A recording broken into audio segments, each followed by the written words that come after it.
আজ যাচ্ছি আমি দেবকে দেখতে, মানে আমাদের পাশেই একটা পার্ক মতো আছে, সেখানে এসছে। আর ওখানে গিয়ে আমরা মানে বৃষ্টিতে ভিজে 3 ঘন্টা দাঁড়িয়েছিলাম দেবকে দেখার জন্য। সো দেবকে দেখতে পেয়েছি, একটু ও জানলা দিয়ে হাই করে দিয়েছিল, আর আমরা একটু ভিডিও করতে পারছিলাম না। কেন না, সব সময় আর কি ওর বডিগার্ডগুলো আমাদেরকে যেতেই দিচ্ছিল না ওর কাছে। সো প্রথম দিন আমরা বৃষ্টি ভিজে ভিজে ওই একটুখানি দেবকে দেখতে পেয়েছি, হাই করেছে। তারপরের দিন আমরা আবার গেছি দেখার জন্য।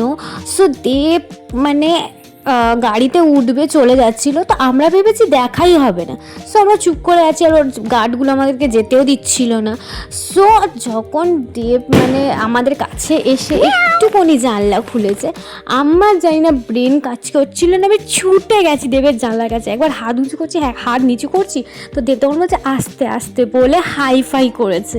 ঠিক আছে, দেব হাই ফাই করেছে, এটাতে মানে আমি পাগল হয়ে গেছি, আমি মানে স্ট্যাচু হয়ে গেছে, আমি কিছু বলতে পারছি না, কিছু করতে পারছিলাম না। সো তারপর সবাই যারা ছিল তারাও ফটোশ্যুট করলো। আর ফার্স্ট দিন গিয়ে আমার মনে আছে যে মানে বৃষ্টিতে এতটাই ভিজেছি, আমরা খেয়ে যাইনি সকালবেলা, একদম সকালে চলে গেছিলাম। একজনের তো মাথা ঘুরছিল, এই যে পা ধরে বসেছিল আমার বান্ধবী।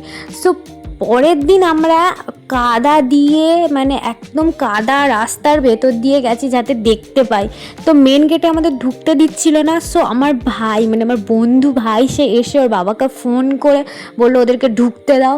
সো তারপর আমরা ভেতরে যেতে পেরেছি। এইবার দেখো আমার মানে ক্রাশজানকে দেখতে পেয়ে যা হচ্ছিল না, মানে কি বলবো। সো দেব তো আবার বেরিয়ে গেছে, দেখাবে next video. Thanks for watching.